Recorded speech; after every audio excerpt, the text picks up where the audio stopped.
हाय दोस्तों, मैं कमलेश्वर तिवारी आपके अपने YouTube channel basic broad education by KP sir. दोस्तों, ये मेरा चैनल है और अगर आप सर्च करेंगे केपी तिवारी केपी तो भी दोस्तों मेरा चैनल मिल जाएगा। हमने इतिहास से संबंधित बहुत ही मजेदार ट्रिक के साथ अपने चैनल पर वीडियो डाला हूं।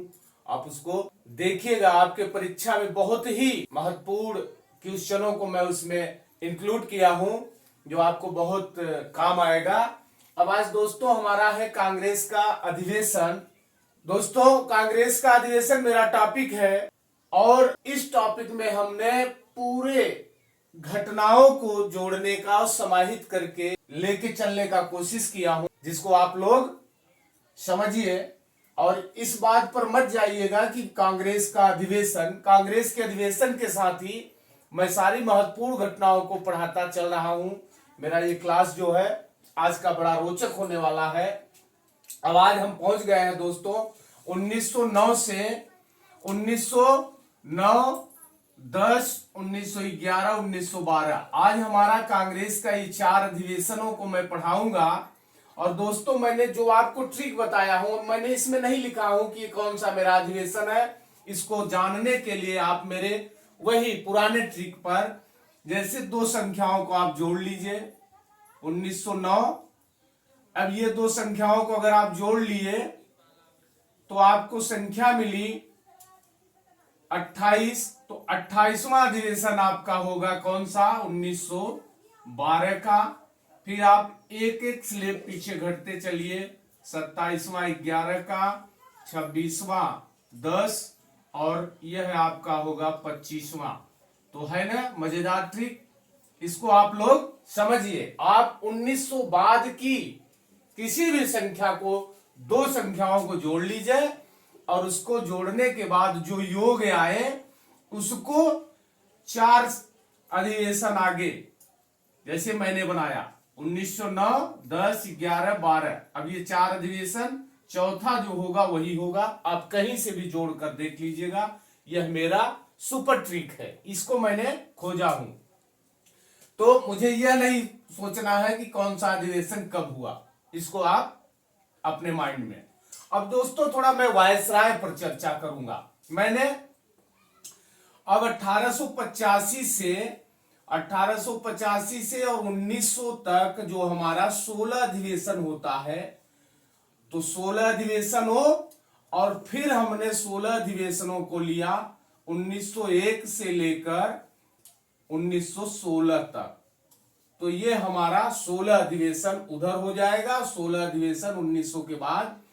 और 16 अधिवेशनों को मैंने वायसरायों का ट्रिक बनाया। डफ लैस था, डफरिन और 2 बार गिरा। ये दूसरा है, गिरा से आप एल्गिन जोड़िए। ये 16 अधिवेशन, यहां तक हम 1885 से 1900 पहुंच जाएंगे और फिर 1900 तक पहुंच जाएंगे। हालांकि कर्जन का काल 1899 से ही शुरू होता है, लेकिन अगर हम इसको 1900 से 1900, ये कर्जन हुआ, फिर ये मिंटो हुआ और ये हार्डिंग है। ये हमारा 16 अधिवेशन ये हो जाएगा।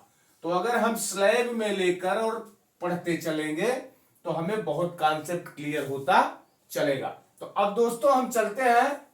हमने आपको वायसरायों का ट्रिक बता दिया, अधिवेशनों का ट्रिक बता दिया। अब हम चलते हैं 1909 के अधिवेशन में कांग्रेस मंच पर क्या हुआ था, इस बात को हम चलते हैं लेके। तो दोस्तों अब हम देखते हैं, जैसे 1909 का जो हमारा अधिवेशन हुआ और कांग्रेस अपने मंच से एक चीज महत्वपूर्ण घोषणा किया था कि भारत में पृथक निर्वाचन पद्धति का विरोध किया। अब ये पृथक निर्वाचन पद्धति क्या है मैं आपको अभी समझाता हूं।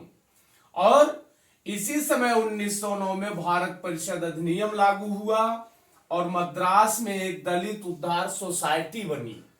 और एक हमारे क्रांतिकारी नेता थे मदन लाल धिंगरा, जो कि ढींगरा है, ये लंदन में कर्जन वायली की गोली मारकर हत्या कर दी। यह क्रांतिकारी मदन लाल धिंगरा थे।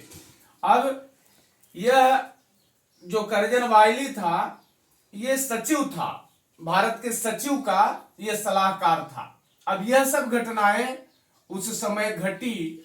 अब इन चीजों को मैं थोड़ा विस्तृत करके समझाता हूं, लेकिन उसके पहले हमें अब पीछे चलना पड़ेगा। कहां कि हम 1905 से कांग्रेस का, जहां से भारत में उग्रवाद का उदय हुआ और जहां पर उदारवादी और उग्रवादी भारतीय में दो दल बन गए कांग्रेस में। अब वह थोड़ा पृष्ठभूमि बताऊंगा, तब आपको समझ में आएगा कि यह सब क्या चीज है। तो हम चलते हैं 1899 से 1905, थोड़ा करजन के काल में।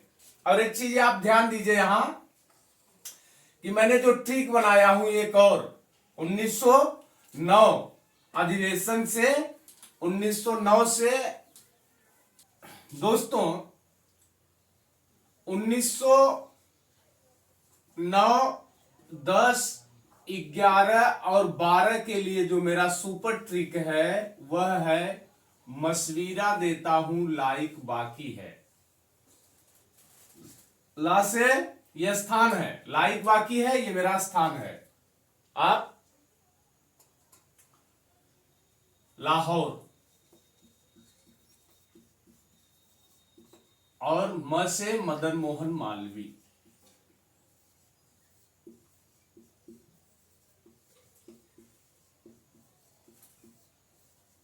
तो जब कांग्रेस का लाहौर अधिवेशन हुआ, अध्यक्ष कौन थे?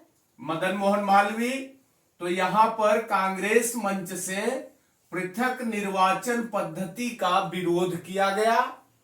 और 1909 की घटना है, मदनलाल ढींगरा ने करजन वायली की गोली मारकर हत्या कर दी। मद्रास में एक दलित उद्धार सोसाइटी बनी। और एक महत्वपूर्ण घटना यह है कि भारत शासन अधिनियम 1909, जिसको हम 1909 का मार्ले मिंटो सुधार अधिनियम कहते हैं। मार्ले मिंटो सुधार अधिनियम 1909 में ही बना। अब हम चलते हैं, इसके पहले कुछ चीजों को देखने, ताकि हमें पता चलेगा कि ये मार्ले मिंटो क्यों बना और पृथक निर्वाचन पद्धति का विरोध क्यों किया गया। दोस्तों, करजन का जो काल शुरू होता है वो 1899 से 1905। और करजन ने भारत में, यह बहुत अलोकप्रिय शासक था, अलोकप्रिय शासक था। और गोपाल कृष्ण गोखले, अब इस समय जो नेता हैं कांग्रेस में, वो चोटी के, जैसे गोपाल कृष्ण गोखले, दादा भाई नौरोजी, रासबिहारी बोस, यही सब नेता है। और है लाला लाजपत राय। तो गोपाल कृष्ण गोखले जो 1905 में कांग्रेस के अध्यक्ष हुए थे, 1905 में जब यह गवर्नर वायसराय था, तो हमारा पीछे ट्रिक था, वो था बीके सूरदास हैं, इनके साथ 5-8 मत करो। 5-8 मत करो मतलब 5 से लेकर 8वां जो हमारा अधिवेशन हुआ है कांग्रेस का, वो 5-8 है। और गो दादा बिहार बिहारी। अब यही हमारा ट्रिक था 1905 और 1908 का। तो 1905 में जब ये बनारस हुआ था अधिवेशन, और यहीं पर गोपाल कृष्ण गोखले अध्यक्ष थे। और कांग्रेस के दल में नाराजगी यहीं से शुरू हुई थी 1905 के बनारस अधिवेशन में, जहां पर अध्यक्ष गोपाल कृष्ण गोखले थे।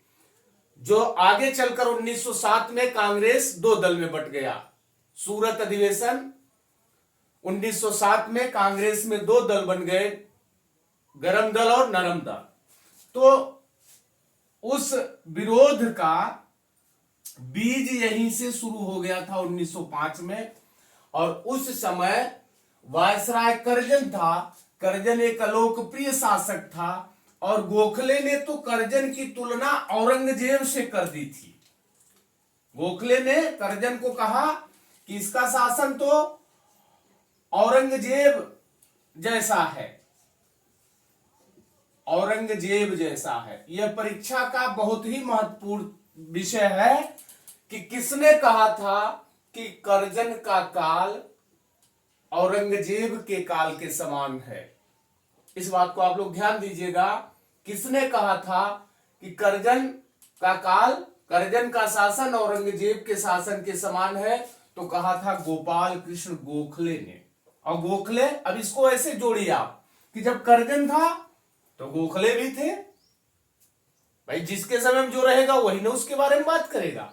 और यह बनारस में अधिवेशन भी किए थे 1905 में। करजन ने बंगाल को बांटा था और करजन गोपाल कृष्ण गोखले 1905 बनारस के अधिवेशन की अध्यक्षता भी किए थे। तो सीधी सी बात है कि करजन को कौन कह सकता है? गोखले ही कहेंगे जो उसके समय में थे। ठीक है, इस बात को मैं बताने के लिए यह सब। तो यह लोकप्रिय शासक था। हालांकि करजन जो है सहकारिता का भी जन्मदाता है। सहकारिता की शुरुआत करने वाला शासक वायसराय कौन था? करजन था। सहकारिता की इसने शुरुआत किया था।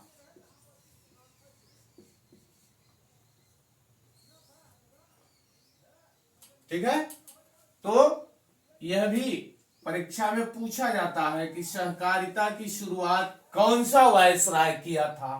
तो करजन। ठीक है, औरंगजेब के शासन के समान करजन का शासन है। किसने कहा? गोपाल कृष्ण गोखले। 1905 में बनारस की अध्यक्ष कौन थे? गोपाल कृष्ण गोखले। ये सब परीक्षा के दृष्टि से मैं बनाकर इन सब प्रश्नों को इंक्लूड किया हूं। अब 1905 की घटना है, यह अलोकप्रिय शासक भी है और उसके बाद इसने जो कुछ कार्य किया, तो कैसा कार्य किया? इसने कुछ अच्छा भी कार्य किया था जो आज की दृष्टि में अगर देखा जाए तो अच्छा था, लेकिन उस समय की दृष्टि में वह कार्य गलत था। जैसे इसने पुलिस आयोग बना दिया था 1902 में। अब आज के दृष्टि में पुलिस आयोग ठीक है, शासन प्रशासन, लेकिन उस समय जब इसने पुलिस आयोग बनाया तो इसने सिर्फ अपने अंग्रेजी राज की रक्षा करने के लिए, क्रांतिकारियों पर दबिश डालने के लिए, क्रांतिकारियों को कंट्रोल करने के लिए, रोकने के लिए। और 1902 में इसने विश्वविद्यालय आयोग भी बनाया। किसने? करजन। ये सब परीक्षा भी प्रश्न है। और 1904 में विश्वविद्यालय अधिनियम बनाया। 1904 में विश्वविद्यालय अधिनियम बनाया। 1902 में इसने विश्वविद्यालय आयोग बनाया और 1904 में इसने प्राचीन स्मारक परिरक्षण अधिनियम बनाया। जो हमारी प्राचीन चीजें हैं उनके सुरक्षा की दृष्टि से इसने यह तो आज की दृष्टि से अच्छा काम किया। फिर इसके समय में 1888-99 में भयंकर अकाल पड़ा और इसके पहले लायल आयोग का गठन हो चुका था एल्गिन द्वितीय के समय में। अब जब यहां एक अकाल बना, आयोग गठित किया इसने। किसकी अध्यक्षता में? मैकडॉनल्ड की अध्यक्षता में। बहुत ही इंपॉर्टेंट प्रश्न है बच्चों कि मैकडॉनल्ड आयोग किसके शासनकाल में बना? तो लॉर्ड करजन। मैकडॉनल्ड किसके समय में अकाल आयोग के अध्यक्ष थे? तो करजन काल में। और सेना का इसने पुनर्गठन भी किया और लॉर्ड किचनर की अध्यक्षता में। ठीक है, उस समय यह किचनर कमांडर इन चीफ थे। ठीक है, अब यह सब चीजें तो इसने आज की दृष्टि के अगर परिप्रेक्ष्य में देखा जाए तो ये सबसे ठीक बातें थी, लेकिन अगर उस समय देखा जाए तो यह सब इसके अलोकप्रियता का एक कारण बना। तो बंगाल का विभाजन जो है 1905, यह करजन का सबसे लोकप्रिय कार्य था जो कि हिंदू और मुसलमानों के बीच सांप्रदायिक फूट डालने का एक कारण बना, हिंदू मुसलमानों के बीच। और यहीं से भारत में उथल पुथल हो गया। यह करजन चाहता था कि बंगाल उस समय जो था राष्ट्रवाद या क्रांतिकारियों के रहने का स्थान था, एक अड्डा था, और जो राष्ट्रवाद की भावना उत्पन्न हुई, ठीक है, तो बंगाल उसमें बहुत महत्वपूर्ण स्थान था। और जो हमारे क्रांतिकारी भी थे तो वह महाराष्ट्र, बंगाल और पंजाब में सक्रिय थे। तो वह सोचा कि अगर हम हिंदू मुसलमानों को हमें फूट डालना है, इनमें सांप्रदायिकता, बीच में दीवार खड़ी करना है, तो हम बंगाल का विभाजन कर दें। और बंगाल को इसने दो भागों में बांट दिया, पूर्वी बंगाल और पश्चिमी बंगाल। ठीक है, पूर्वी बंगाल और पश्चिमी बंगाल। अब यह बंगाल दो भागों में बटा। इसने किया क्या कि जुलाई, याद करिए जुलाई, अब मेरे समान ट्रिक बनाइए, अगस्त, ऐसे ट्रिक बना लीजिए। ठीक है, सितंबर महीना, जैसे आप लोग जोड़ते चलते हैं, जुलाई, अगस्त, सितंबर, अक्टूबर। बहुत बढ़िया स्लेब बता रहा हूं आपको, अपना जो एक्सपीरियंस है। तो इसने 20 जुलाई को बंगाल की घोषणा कर दी कि बंगाल बंटवारा होगा, बंगाल दो भागों में बटेगा, घोषणा किया। ठीक है, यहां इसने क्या किया, घोषणा। अब जब बंगाल की घोषणा कर दिया तो देश में हलचल मच गई, उथल पुथल हुआ। तो सारे कांग्रेसी जो है कलकत्ता, भाई बंगाल जब बट रहा है तो लोग कहां इकट्ठा होंगे, बंबई में थोड़ी होंगे, इलाहाबाद में थोड़ी होंगे, या नेपाल थोड़ी जाएंगे। बंगाल विभाजन, तो लोग कलकत्ता में पहुंचे और कलकत्ता में एक टाउन हॉल था, वहीं पर इन्होंने एक मीटिंग किया कांग्रेसियों ने 7 अगस्त को। और सब कुछ सोचने के बाद यहां स्वदेशी बहुत महत्वपूर्ण है, स्वदेशी प्रस्ताव पास हुआ, स्वदेशी प्रस्ताव पास किया गया कि अपने देश की बनी हुई चीजें यूज करो और विदेशियों की कोई भी चीज यूज न करो। यह स्वदेशी प्रस्ताव यहीं पास हुआ 7 अगस्त कलकत्ता टाउन हॉल में। सितंबर में काट दो, कुछ नहीं घटना हुई। और अब घोषणा किया जुलाई, 20 जुलाई को, और 16 अक्टूबर को इसने क्या किया कि बंगाल विभाजन प्रभावी हो गया। ठीक है, हो गया। अब जब बंगाल विभाजन प्रभावी हो गया तो बंगाल में एक शोक की लहर उस दिन दौड़ पड़ी। सारे लोगों ने शोक सभाएं की और रविंद्रनाथ टैगोर ने तो इस दिन लोगों को कहा कि एक दूसरे की कलाई पर राखी बांध करके आप लोग विरोध प्रदर्शित करो। और यह 16 अक्टूबर 1905 की घटना है, बंगाल विभाजन प्रभावी हो गया। अब जब बंगाल विभाजन प्रभावी हो गया, अब यह हिंदू और मुसलमानों में फूट डालना चाहता था और फूट इसने डाल ही दिया बंगाल विभाजन करके। तो मुसलमान जो है अब सरकार, अंग्रेजी सरकार की ओर रुख कर गए, अंग्रेजी सरकार को अपना शुभचिंतक माने। अब मुसलमान जो थे वे जब बंगाल विभाजन हुआ तो विभाजन की घोषणा उन्होंने सुना, तो मुसलमान सोचते थे कि बहुसंख्यक अगर हम हैं जहां बंगाल, पूर्वी बंगाल में, तो वे सोचे कि हिंदू जो है या कांग्रेस हमारे हितों की अवहेलना कर रही है, हमारी उपेक्षा कर रही है, तो कांग्रेस को हम छोड़ करके और अंग्रेजों से क्यों न मिल लें। और अंग्रेजों से वे मिलने चल दिए। कहां, 1 अक्टूबर को। ठीक है, आगा खां के नेतृत्व में शिमला में एक शिष्टमंडल गया। ठीक है, और वायसराय मिंटो से मिला। वायसराय कौन है, मिंटो है। मिंटो का कार्यकाल आप लोग देख ही रहे हो, जो कि मैं बार बार पढ़ाया हूं। तो शिमला मिंटो से मिला और यहां इन्होंने आगा खां से मांग की कि केंद्रीय, प्रांतीय और स्थानीय निकायों में मुझे मुसलमानों हेतु एक विशिष्ट दर्जे की इन्होंने मांग रखी कि मुझे विशिष्ट स्थिति दे दी जाए। और यहीं पर देखो बच्चों, भारत में आरक्षण की शुरुआत यहीं से होती है। आरक्षण की मांग यहीं पर किया था। कौन, मुस्लिम लीग, मुसलमानों ने।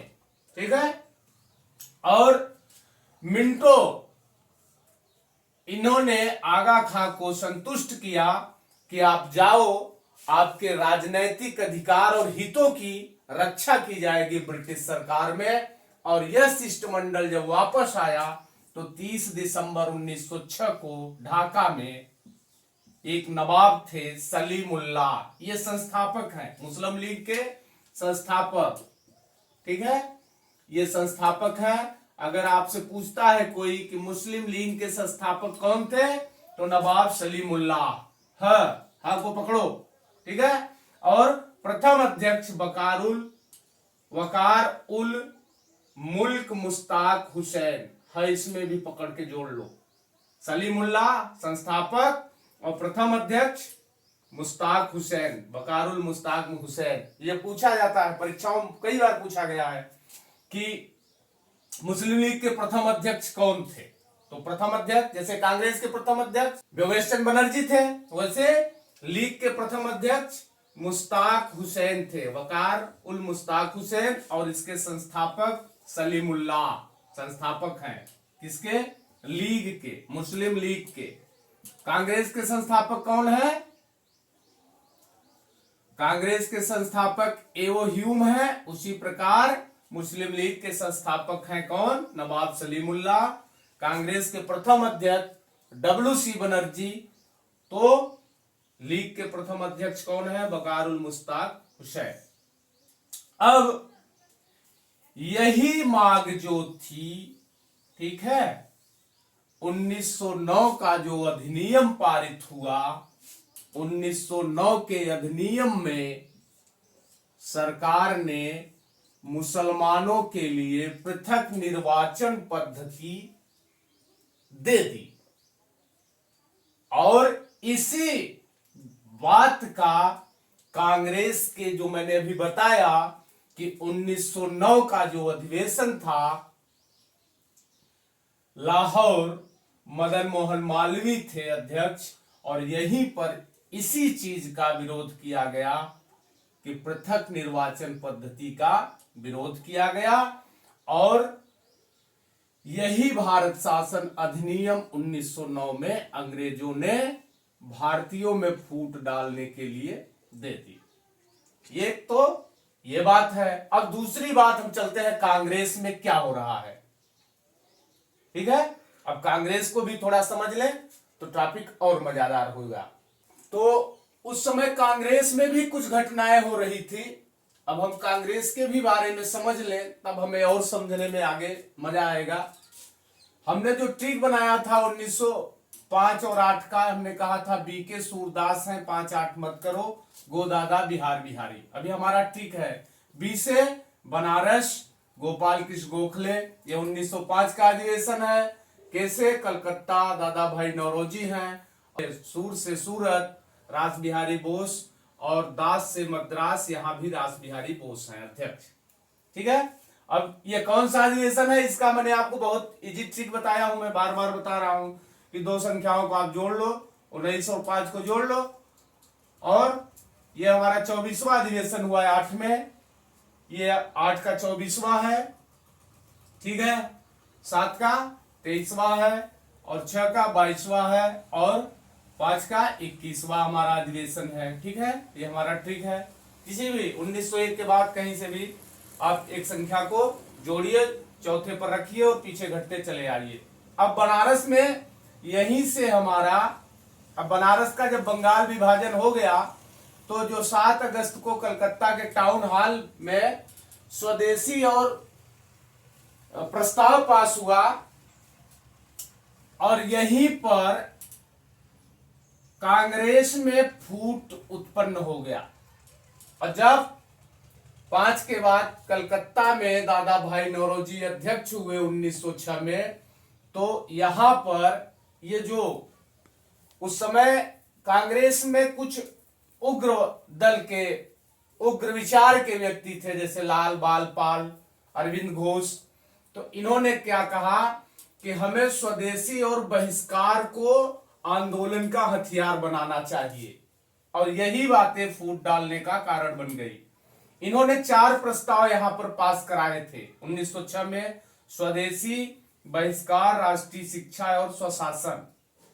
अब इन्होंने स्वदेशी और बहिष्कार को तो हथियार बनाना चाहा। इनका एक यह राष्ट्रीय शिक्षा जो है 1906 में कलकत्ता में यह पास हुआ, लेकिन यह स्वदेशी और बहिष्कार का हथियार जो है इनका बनाने का यह विचार नरम पंथियों ने अस्वीकार कर दिया। और ध्यान दीजिएगा, यहीं पर दादा भाई नौरोजी ने प्रथम बार स्वशासन की मांग की थी। अच्छा, ये जो उदारवादी थे ये अंग्रेजी सरकार को भगाना नहीं चाहते थे, यह चाहते थे कि ये शासन में कुछ सुधार करते रहे, ये बने रहे। अंग्रेजी शिक्षा बढ़िया है, अंग्रेजी लोग अच्छे हैं, इनके साथ में रहेंगे तो हम भी अंग्रेज बन जाएंगे, ठीक है। तो यह चाहते थे, तो इन्होंने सर्वप्रथम दादा भाई नौरोजी ने 1906 में स्वराज का भाषण दिया था कलकत्ता के मंच। 1906 में स्वराज शब्द का पहली बार परीक्षाओं में पूछा जाता है, प्रथम बार, ठीक है। किसने प्रथम बार शब्द का प्रयोग किया था 1906 में? तो दादा भाई नौरोजी। और हालांकि इसका श्रेय तिलक को जाता है। तिलक ने कहा था कि स्वराज हमारा जन्मसिद्ध अधिकार है, इसे मैं लेकर रहूंगा, ये आगे इन्होंने कहा है। लेकिन पहली बार कांग्रेस के मन से स्वराज शब्द का प्रयोग दादा भाई नौरोजी ने किया। अब यह जब फूट का कारण बना, तो जब हमारा सूरत का अधिवेशन हुआ 1907 में, 26 दिसंबर 1907, यह राप्ती नदी के किनारे था। और यहीं पर इन चार बातों को लेकर, चार चीजों के बीच लेकर, और यहां पर एक बात और है कि जो उग्रवादी थे वो लाला लाजपत राय को अध्यक्ष बनाना चाहते थे। लाला लाजपत राय को, ये उदारवादियों से जो अलग थे उग्रवादी, उनके 3 नेता थे, लाल बाल पाल, अरविंद घोष। तो तिलक जो है इनको बनाना चाहते थे, हालांकि इन्होंने नहीं बना, अपना नाम वापस ले लिया। और यहीं पर सूरत 2 दलों में विभाजित हो गई। और जब अगला अधिवेशन अप्रैल 1908 में कहां हुआ? यह मद्रास में हुआ। तो रास बिहारी इसके पुनः अध्यक्ष हुए और यहां पर कांग्रेस का एक नया संविधान बना। क्योंकि कांग्रेस से बहुत लोग निकल गए थे, उग्रवादी निकल गए थे, तो यहां इन्होंने अपना एक नया संविधान बनाया और कहा कि क्या कहते हैं, उग्रवादियों को अगले 7 वर्ष तक अब इस कांग्रेस में उनको आने की अनुमति नहीं होगी। तो 7 वर्ष तक उग्रवादियों को रोक लिया गया। अब यह तो कांग्रेस की बात है। अब हम थोड़ा बात करेंगे कि जब ये उग्रवादी बाहर गए तो ये कहां गए, क्या करने लगे। अब थोड़ा इस पर भी हम फोकस करें, तब आगे आपको पढ़ने में आनंद आएगा। तो उग्रवादियों के बारे में दोस्तों, अब मैं, ये वीडियो हमारा ज्यादा लंबा हो रहा है, अगले वीडियो में तत्काल में वीडियो डालूंगा और पूरा उग्रवादियों का जो काल है, ये उग्रवादियों का प्रथम काल है। उग्रवादियों का प्रथम काल 1905 से 1915 तक है। ये उग्रवाद का प्रथम काल है, प्रथम काल, ठीक है। अब इन घटनाओं को जब हम पढ़ लेंगे, उग्रवाद का प्रथम काल, तो हमें बहुत ही आनंद आएगा आगे पढ़ने में। ये उग्रवाद का प्रथम काल है। अब इस पर देखो दोस्तों, इस वीडियो में अगर मैं पढ़ाऊंगा तो वीडियो बहुत लंबी हो जाएगी और आप लोग इसको नहीं देखोगे। इसके लिए मैं उग्रवाद का भी एक अगला वीडियो तत्काल में बनाकर डालूंगा, वो पर्याप्त रहेगा उग्रवाद पढ़ने के लिए। अब हम चलते हैं 1910 में कांग्रेस का जो अधिवेशन हुआ 1910 का, 1911 और 1912, इसको हम तत्काल इसके बारे में हल्का हल्का जानकारी दे दें, वीडियो लंबी हो रही है। हाँ, तो 1910 में हम सर विलियम वेडरबर्न हैं।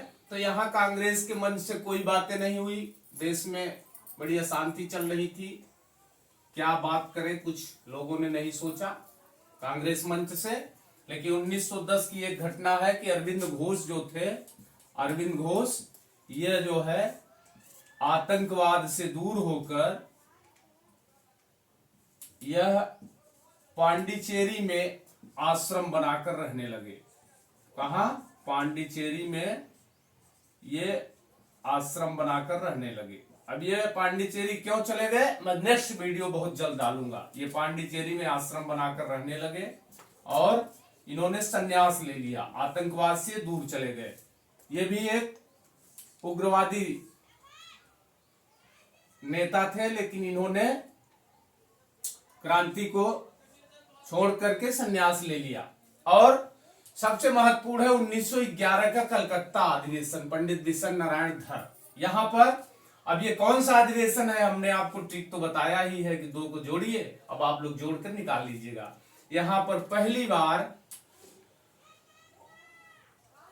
बार जन गण मन राष्ट्रीय गान कांग्रेस से गाया गया।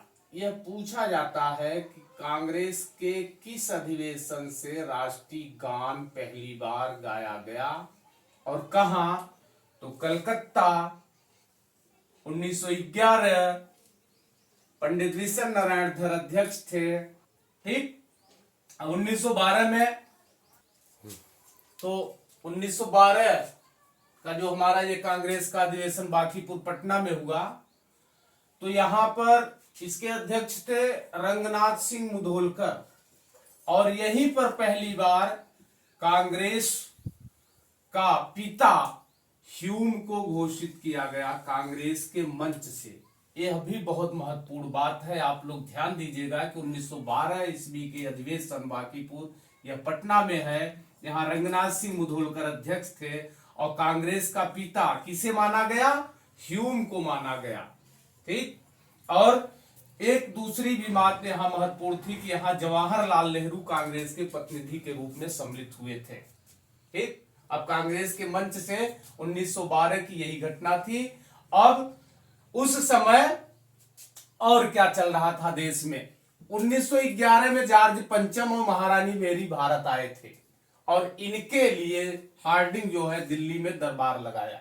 दरबार 4 हुए हैं, उसको मैं नेक्स्ट वीडियो में उसको भी मैं इंक्लूड करूंगा। तो ये जॉर्ज पंचम और महारानी मेरी हार्डिंग के लिए दिल्ली में दरबार कर रहे थे और इस दरबार की महत्वपूर्ण बात यह थी कि यहां पर बंगाल विभाजन को पहली बार रद्द कर दिया गया। 1912 में जो कर्जन ने बंगाल का विभाजन किया था, तो दिल्ली दरबार 1911 में महारानी मेरी और जॉर्ज पंचम जब आए थे, ब्रिटेन के राजा और रानी, तो इन्होंने कहा कि बंगाल का विभाजन समाप्त कर दो, यह गलत बात है। ठीक है, और दूसरी बात, इन्होंने राजधानी इसके पहले कलकत्ता में थी। अंग्रेज प्लासी का युद्ध जीते, कलकत्ता से उन्होंने अपना बुरिया बिस्तर रखा, प्लासी बक्सर तो वही रहते थे, तो उन्होंने कहा कि अब राजधानी कलकत्ता नहीं, अब दिल्ली आ जाए तो ठीक है। और वह 1 अप्रैल 1912 को हमारी दिल्ली जो है भारत की राजधानी बनी। इस बात को आप लोग माइंड में एक्सेप्ट कर लीजिए कि दिल्ली भारत की राजधानी कब बनी, 1 अप्रैल 1912 ईस्वी। इसके पहले राजधानी कलकत्ता में थी। ठीक है, इसी दरबार में उड़ीसा और बिहार को बंगाल से अलग कर दिया गया। पहले बंगाल, बिहार, उड़ीसा यह पश्चिमी बंगाल थे, तो इसको अब पश्चिमी बंगाल और पूर्वी बंगाल 2 भागों में बांटा था। तो यह पश्चिमी बंगाल में बंगाल, बिहार, उड़ीसा थे, तो उड़ीसा और बिहार को बंगाल से अलग कर दिया गया और असम को पुनः 1874 की जो उसकी स्थिति थी उसमें कहा कि उसको यथावत वही बने रहने दीजिए। और एक बात और है, अब दिल्ली दरबार जब यह हार्डिंग कर रहा था, तो इसी समय हमारे जो उग्रवादी थे, क्रांतिकारी दल के नेता, उन्होंने सोचा कि भारत में सूखा, अकाल, तमाम असुविधाएं थी भारतीयों को, तो लोगों ने सोचा कि हार्डिंग को मार दिया जाए जान से। और इसीलिए जब यह राजधानी कलकत्ता से दिल्ली आ रही थी, कलकत्ता से राजधानी जब दिल्ली आ रही थी, तो दिल्ली आते समय रास बिहारी बोस जो एक क्रांतिकारी प्रमुख नेता थे, उन्होंने एक योजना बनाई कि हार्डिंग पर बम मार दिया जाए। रास बिहारी बोस, इनको मैं आगे भी जब अगली वीडियो में पढ़ाऊंगा, तो इन्होंने हार्डिंग पर बम फिकवा दिया जब वो अपने परिवार के साथ और शाही जुलूस के साथ आ रहा था, लेकिन रास बिहारी बोस जब बम मरवाए इसको, यह 23 दिसंबर 1912 की घटना है। लेकिन हार्डिंग बच गया और इसमें कुछ लोग गिरफ्तार हुए, उनको फांसी हुई, लेकिन रास बिहारी बोस बच गए थे। और बाद में इन्होंने अपनी क्रांतिकारी गतिविधियों को आगे जारी रखा। बताने को तो बहुत कुछ है, लेकिन इस चैप्टर को मैं आज यहीं विराम करता हूं।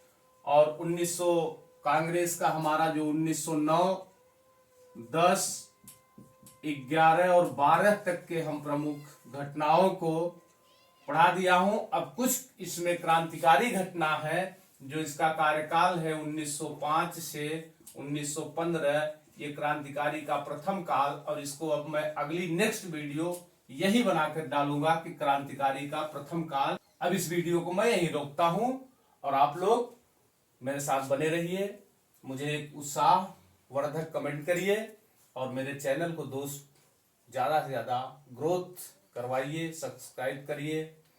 मैं आपका दोस्त कमलेश्वर, धन्यवाद।